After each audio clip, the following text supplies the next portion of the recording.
Hello everyone and welcome back to Lineup Predictions here on the Magpie Channel TV, where we're covering Sunday's FA Cup quarter-final game at home to Manchester City, this season's Premier League runners-up. Congratulations to Liverpool, who sealed the title last night, and congratulations to a couple ex-Mags in Gini Wijnaldum and James Milner. I seen somebody on Twitter the other day say that this is probably Newcastle's biggest game since 2013, since the Europa League quarter-final against Benfica. And to be fair, I can't really argue. I can't really think of any other times where it's been that important, like other than winning the championship on the last day of the championship season, but can't really take that too seriously. This is going to be the first quarter-final that we've taken part in since 2005, 15 years ago, in which we won that game and got to the semi-final, and don't really want to say the scoreline in the semi-final against Man United, but we didn't win. Our record against Man City hasn't really been that bad in the past few years. I think we've only lost once in the last 5 years, since 2015. We've only lost once since then. The last 2 games at home, particularly at home, I'm specifically talking about at home, away, very different story. But that's in James's year, only 1 loss in 5 years. The last 2, obviously, that we had a 2-2 draw earlier on this season, and last season beat them 2-1. Matt Ritchie penalty right at the end on the day that we signed Almiron. So there could be positives to take from this. Obviously, on that day, Man City is one of the best teams, not just in the Premier League, but in the world. Their firing powers, it's scary. Like, if you've seen that bench the other day when they smashed Burnley 5-0, like, world-class bench on there. Unbelievable. Yeah, they can beat anyone on their day. Team news on their front then, Sergio Aguero, who loves a goal against us, is injured. He had surgery on his knee on Wednesday, so he won't feature. And Fernandinho, who got sent off last night in that game against Chelsea. It wasn't the Premier League, but that does continue through. So Fernandinho suspended and Aguero injured. On our team news front there then, Bruce's press conference just wrapped up about half an hour ago. And what we've been looking for is the injury news on Isaac Hayden and Matt Ritchie. Obviously, after the game the other day against Aston Villa, we heard that they had some soft tissue damage. How are they? Brucey says, we'll see how things are today. They had a light training session yesterday, just a recovery day. They're going to see how things are in the next 48 hours. So today and tomorrow really are going to be crucial to know whether they're going to take part at all, whether they might have a bit part in the game. That's to be seen. But to be fair, I've had a look on a few different forums from Matty Raisbeck, from Lee Ryder, Keith Downey, and from what I can see in their posting, it doesn't sound good, but the next 48 hours are crucial to their involvement. Matty and Sean, they should be available. They've been slowly coming back from injury since football restarted. But we'll see how that one goes as well. Not really sure how involved they'll be, if they are at all, but their progression is there and very likely that they could be available. Paul Dummett is also available, obviously excluded from the Premier League due to not being able to make the 25-man squad. And that's pretty much it on the availability from Newcastle. This game will go to extra time and penalties if it finishes in a draw after 90 minutes. The extended substitute rules applies in the FA Cup also, so there's 5 substitutes available to use from a possible 9. And also, if it does go into extra times, there's going to be an extra substitute available, so that could be 6 in total if the game goes to extra time. Alan Shearer will be in attendance at the game. He's going to draw the balls for the semi-final draw at half-time. Newcastle is going to be the last game, so we're just waiting to find out whether it's going to be Newcastle or Man City in the semi-final, as all the other teams. There's 3 games earlier on Sunday and 1 on Saturday. It's a big question, really, on formation. I want to see in the comments what you would do with Man City. Well, I've been used to being playing 5 at the back for the last few years, really, right up until just a few weeks before lockdown. And things have been going really, really well since. We're actually unbeaten since Crystal Palace in February. We haven't lost a game unbeaten in the Premier League. We've only conceded 1 goal, and that was that dodgy El Mohammadi goal on Wednesday. So do we go defensively again? Do we put 5 at the back and just try and just put a wall in front of the goalkeeper to stop the extreme firepower that Man City have? That's the big question. So I'm going to go into the lineup then. And goalkeeper, there's another question really. Carl Darlow started most of the FA Cup games this season, apart from the first one away to Rochdale in the 3rd round. Dubravka started that game. Every other game since has been Carl Darlow. The replay against Rochdale, both games against Oxford and away to West Brom, Carl Darlow got the nod. So you think, will Brucey do the same? For God's sake, I hope not. As I talk about Man City's firepower, you're going to need your best players available for this game. I'm not even joking. Like Dubravka, like no disrespect to Carl Darlow. I think he's a decent keeper, I do. But Dubravka's just a different level. I know he made a mistake the other day, but that's the first mistake he's made all season. If it wasn't for his consistency, we'd be in that bottom 3 with Aston Villa. Like, we'd be really, really struggling if it wasn't for Martin Dubravka this season. So going up against a team like Man City, we can't be risking it. As I say, it could be our biggest game since 2013. First quarter final in 15 years. There's no better time for silverware, really, like for years and years than there is now. There's some tough teams, even if we do get past Man City. We've still got the likes of Man United, Arsenal, Chelsea, Leicester are still in. So it's going to be tough, but if we can see past City, there's only 2 more teams that we need to get past for our first silverware since 1969.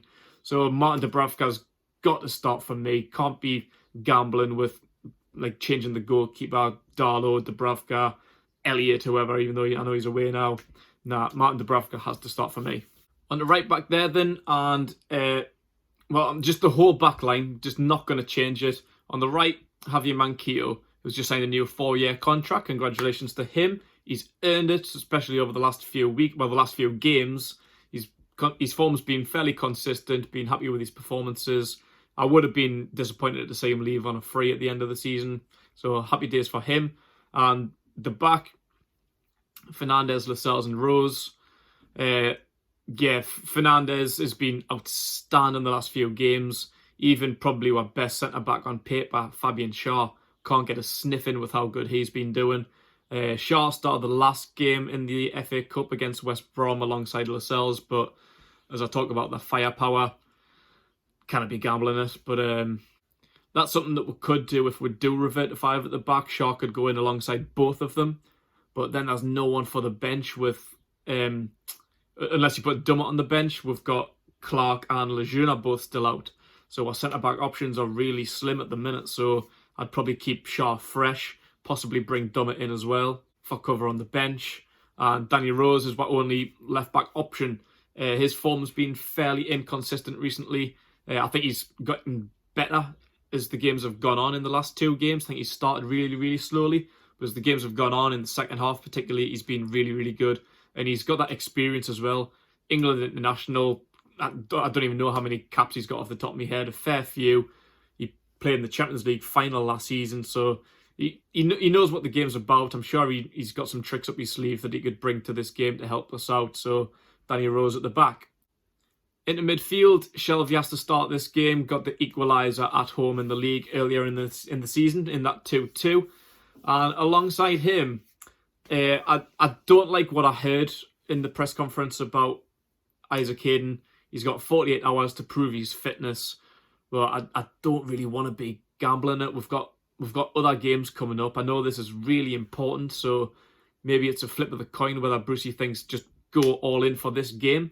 Start Isaac Hayden, and if he gets injured or if he's not fit, then the next couple of games are Bournemouth and West Ham in the league, where we potentially only really need 1 point to guarantee safety. So do we throw all our eggs into this basket and gamble with injuries? Might be a risk worth taking, but for me, I would just start Bentaleb. As I say, from what I heard in the press conference, it didn't sound good. If he can't make it, don't bother. Put him on the bench, bring him on later on if need be. Bentaleb's all right. He's been a bit hit or miss since coming in as well, but I don't want to gamble with the soft tissue damage injury and have Hayden potentially ruled out for the rest of the season. In the middle, we'll go with Almiron. Didn't have his greatest game the other day, but he's another one on his day. He can be outstanding. His pace, you can really get it. City's defence, like, they've got some decent defenders there, but they're very, very inconsistent. That's Man City's weak point, and especially with Fernandinho being suspended, the pace and the energy of Almiron and Saint-Maximin obviously on the right-hand side, they could find it really, really tough to handle them. Like, we can really, really rely on them to push forward, counter-attack if need be, and just try and nick a goal. We've done that quite well in the last few years. Just sit back, defend, and counter. And I don't think we've been any better than having Almiron and Saint-Maximin in our teams to counter-attack. So they have to start for me, the pair of them. Maxi on the right. Obviously, less said about Maximin, the better. Like, everyone knows he's our best player by a country mile. Everything goes through him. Hopefully he can have his best game in a Newcastle shirt to date. He's man of the match week in, week out. Hopefully he can get at their full-backs, Zinchenko, possibly a weak link in their team. Get at him, cause a threat, get some balls into the box. On the left-hand side, this is possibly the biggest change I'm going to make. Obviously, Maxi's been starting on the right lately with Richie on the left, but he's another one, just as I've spoke about Hayden, soft tissue damage, got 48 hours to get through a couple of training sessions and prove his fitness for the game. So instead of throwing him in which Richie's been fairly inconsistent for me. His delivery into the box has been relatively poor. The best thing about Matt Ritchie is his heart and his desire and the passion he brings to the team. I like that he tries from long range as well. He tries to just test goalkeepers. I know that Ederson's probably a better goalkeeper than the last couple that we've faced, particularly against Nyland, whatever he's called, at Aston Villa. So, yeah, on the left, I'm going to change it up. And I want to see Joelinton start out wide. As we've seen numerous times this season, none more so in the last couple of games, we know he's not a striker. I can't stress enough that Joelinton is not a striker. He's so much better further deep, whether it's like just in front of the midfield or out on the left, picking the ball up in the middle of the park, playing it forward, holding it up, waiting for assistance and getting a ball forward, getting himself forward. That's literally where we're going to see the best out of him. And we've seen from the game the other day that we've got a couple of strikers fit now with Andy Carroll and Dwight Gale linking up and doing really, really well. So to replace Joelinton up top, for me, it's got to be the main man, Andy Carroll.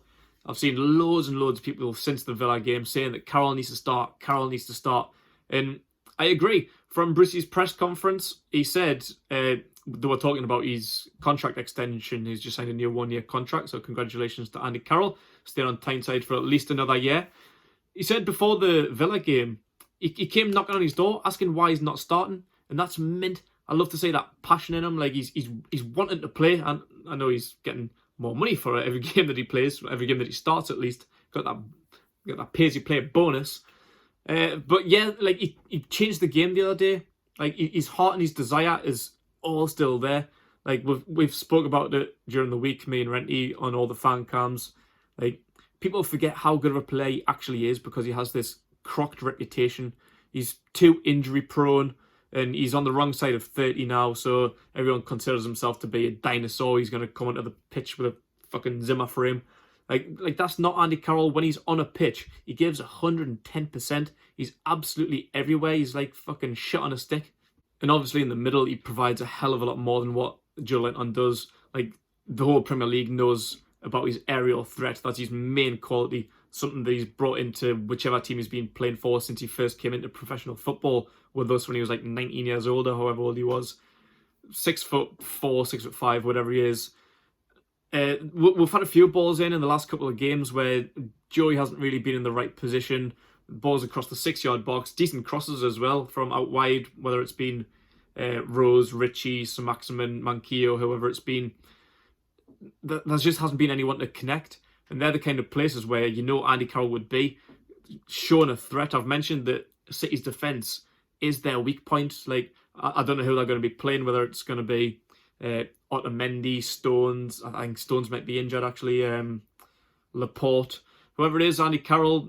Big, long Andy Carroll with his elbows, sticking them in your fucking jawline. He's a handful for anyone on his day. So I would love to see Andy Carroll get a start. Obviously, everyone wants to see him get his first goal back at St James's since rejoining. I just think he offers a little bit more than what Dwight Gale is, really. Like, that's a bit of a toss-up. Whoever's going to be fitter might get the nod. But Andy Carroll's just so much more of a threat.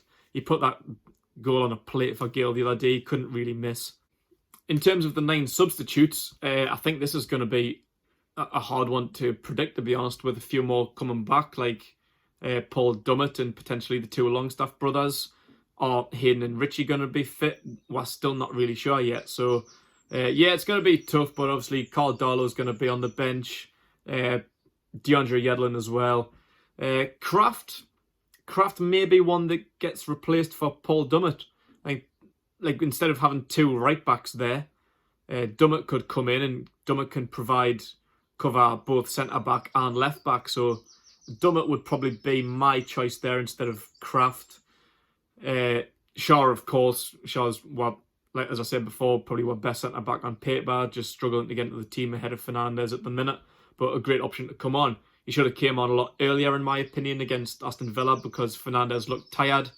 And who knows, he could still be tired again in this game, so that might be something we need to look out for, Fernandez's fitness, and try and get Shaw on as soon as possible if he looks knackered. Isaac Hayden and Matt Ritchie, as I mentioned, just waiting to find out how they are, but I would definitely have them on the bench if they're fit.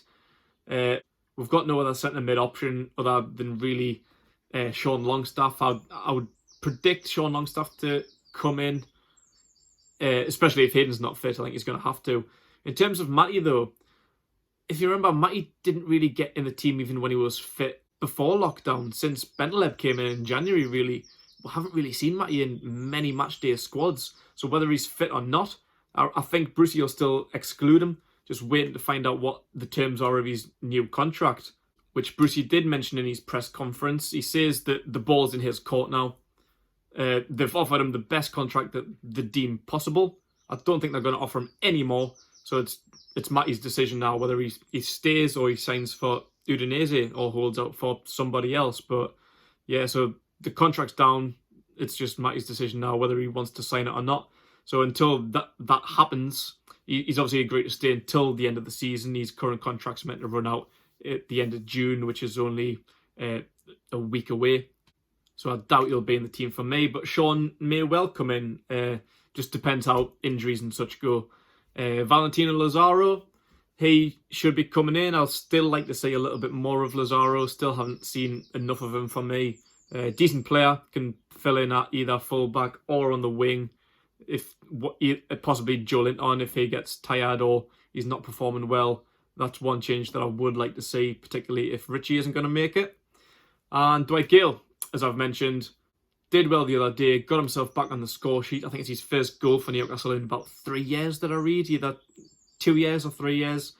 Took his goal really well. Can be a threat to any team in the Premier League, really, on his day. Just depends on his assistance. He needs players around him to get the ball in the box. He needs a lot of assistance, as Andy Carroll gave to him the other day against Aston Villa. And potentially Muto as well. He hasn't had any game time since coming back. He's been an unused substitute in both games so far. So he could be a possible exclusion depending on how Sean Longstaff comes around or Matty. It's one of them. As I said, it's a difficult bench to predict this week. I think the starting lineup, though, I'm happy with that. I think that's a very, very good starting lineup. I wouldn't really make any changes to that other than Hayden for Bentaleb if he's fit. So there's my team then. Huge game. I'm looking forward to it. I'm shitting myself at the same time, but I feel like we can at least maybe take them to extra time perhaps. I don't know. Let me know what you guys think. What formation would you play? That's the biggest question. Any other changes to the team? Would you risk Isaac Hayden if he's going to be semi-fit instead of Bentaleb? Would you start Joe Linton? Carroll or Gale? Dubravka or Darlow? Let me know your thoughts. Like this video and subscribe to the Magpie Channel TV and enjoy yourself.